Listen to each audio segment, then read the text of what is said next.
ओम नमः शिवाय। हर हर महादेव। आप सभी का एक बार फिर से भक्ति भाव चैनल पर स्वागत है। आप सभी का दिन शुभ और मंगलमय हो।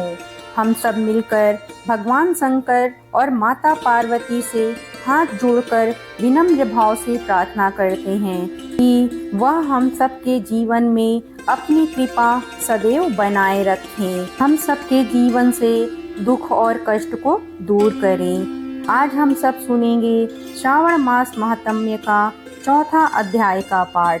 श्रावण मास महात्म्य का चौथा अध्याय धारणा पारणा मास उपवास व्रत और रुद्रवती व्रत वर्णन में सुगंधा का आख्यान। ईश्वर बोले, हे सनत कुमार, मैं अब धारण पारण व्रत का वर्णन करूंगा। प्रतिप्रदा के दिन से आरंभ करके सर्वप्रथम पुण्य वाचन करना चाहिए। इसके बाद मेरी प्रसन्नता के लिए धारण पारण व्रत का संकल्प करना चाहिए। एक दिन धारण व्रत करें और दूसरे दिन पारण व्रत करें। धारण में उपवास तथा पारण में भोजन होता है। श्रावण मास के समाप्त होने पर सबसे पहले पुण्य वाचन कराना चाहिए। इसके बाद हे मानद आचार्य तथा अन्य ब्राह्मणों का वरण करना चाहिए। तत्पश्चात पार्वती तथा शिव की स्वर्ण निर्मित प्रतिमा को जल से भरे हुए कुंभ पर स्थापित कर रात में भक्ति पूर्वक पूजन करना चाहिए तथा पुराण श्रवण आदि के साथ रात भर जागरण करना चाहिए। प्रातः काल में अग्नि स्थापन करके विधि पूर्वक होम करना चाहिए। त्रयंबक इस मंत्र से तिल मिश्रित भात की आहुति डालनी चाहिए। उस प्रकार शिव गायत्री मंत्र से घृत मिश्रित भात की आहुति डालें और पुनः षडाक्षर मंत्र से खीर की आहुति प्रदान करें। तदंतर पूर्णाहुति देकर होम शेष का समापन करना चाहिए। इसके बाद में ब्राह्मणों का भोजन कराना चाहिए तथा साथ ही आचार्य की पूजा भी करनी चाहिए। हे महाभाग, पन संपन्न करके मनुष्य ब्रह्म हत्या आदि पातकों से मुक्त हो जाता है, इसमें कोई संदेह नहीं है। अतः इस महाव्रत को अवश्य करना चाहिए। हे मुनि, अब श्रावण में मास उपवास की विधि को आदर पूर्वक सुनिए। प्रतिप्रदा के दिन प्रातः काल इस व्रत का संकल्प करें।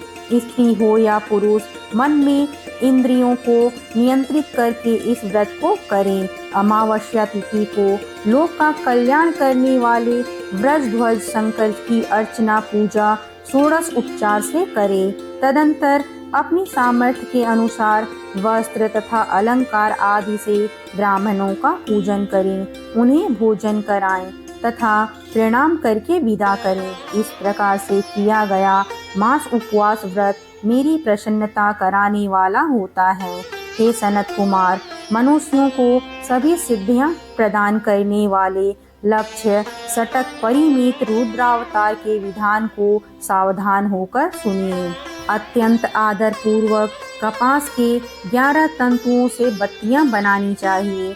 वे रुद्रवर्ती नाम वाली बत्तियां मुझे प्रसन्न करने वाली है। मैं श्रावण मास में भक्ति पूर्वक देव गौरीपति महादेव का 1,00,000 लक्ष्य वाली बत्तियां से नीराजन करूंगा। इस प्रकार श्रावण मास के प्रथम दिन विधि पूर्वक संकल्प करके महीने भर प्रतिदिन शिव जी का पूजन करके 1000 बत्तियों से नीराजन करें और अंतिम दिन 71,000 बत्तियों से नीराजन करें अथवा प्रतिदिन 3000 बत्तियां आदर पूर्वक अर्पण करें और अंतिम दिन 13,000 बत्तियां समर्पित कर दें अथवा एक ही दिन सभी 1,00,000 बत्तियों को मेरे समक्ष जलाएं। प्रचुर मात्रा में घृत से भीगी हुई जो सुगंधित बत्तियां होती हैं वे मुझे प्रिय हैं। तत्पश्चात मुझ विश्वेश्वर का पूजन करके तथा कथा श्रवण करें। सनत कुमार बोले,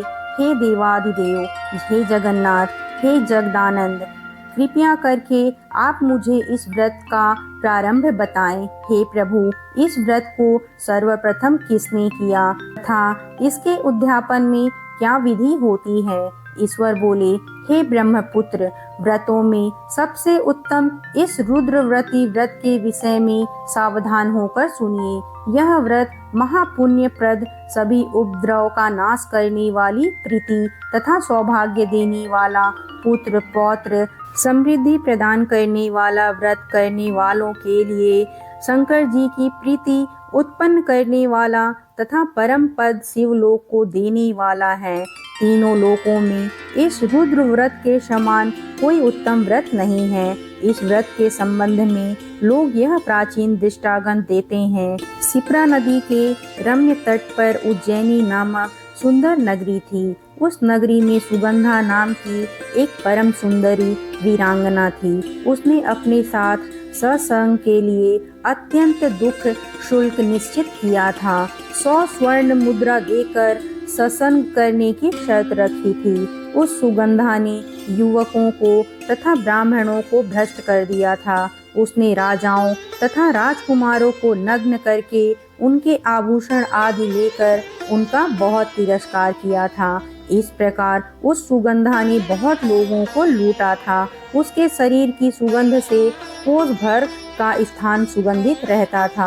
वह पृथ्वी तल पर रूप, लावण्य और कांति की मानो निवास स्थली थी। वह 6 रागों और 36 रागनियों के गायन में तथा उनके अन्य बहुत से भेदों की गायन क्रिया में अत्यंत कुशल थी। वह नृत्य में रंभा आदि देवांगनाओं को भी तिरस्कृत कर देती थी और अपने एक एक पग पर अपनी गति से हाथियों तथा हंसों का उपहास करती थी।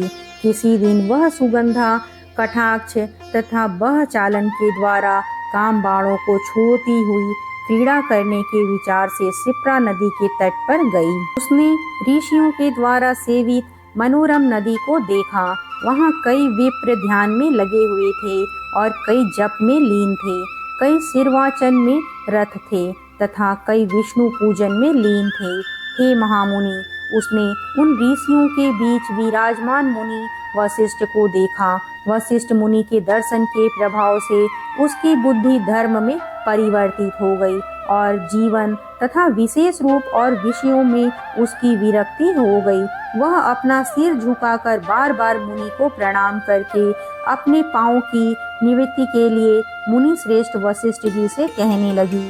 सुगंधा ने कहा, हे अनाथों के नाथ, हे विप्रे, हे योगीश, मैंने बहुत से पाप किए हैं। अतः हे प्रभु, उन समस्त पापों का नाश करने का मुझे कोई उपाय बतलाइए। ईश्वर बोले, हे सनत कुमार, उस सुगंधा के इस प्रकार कहने पर वह दीन वात्सल मुनि वशिष्ठ अपनी ज्ञान दृष्टि से उसके कर्मों को जानकर आदर पूर्वक कहने लगे। वशिष्ठ जी बोले, तुम सावधान होकर सुनो।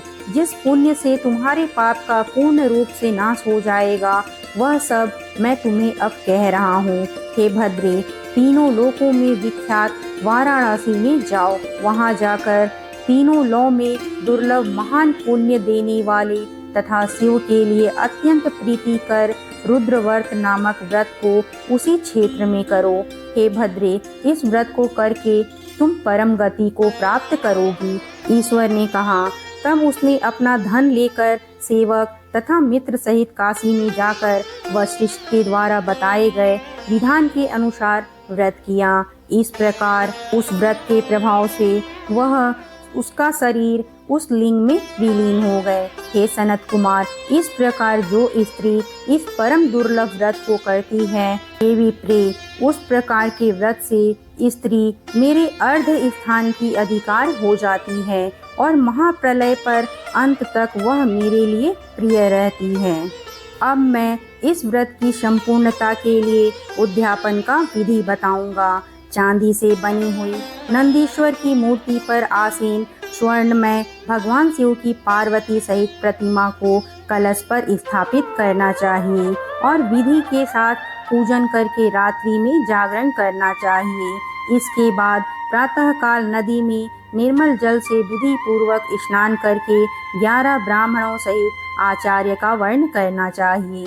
तत्पश्चात रुद्र सूक्त से अथवा गायत्री से अथवा मूल मंत्र से घृत, खीर तथा विल पत्रों का होम करना चाहिए। इसके बाद पूर्णाहुति होम करके आचार्य आदि की विधिवत पूजन करनी चाहिए तथा सप्तनिक 11 उत्तम को भोजन कराना चाहिए। हे सनत कुमार, जो स्त्री इस प्रकार व्रत करती है वह समस्त पापों से मुक्त हो जाती है। तत्पश्चात विधान पूर्वक कथा सुनकर स्थापित की गई समस्त सामग्री ब्राह्मण को दे देनी चाहिए।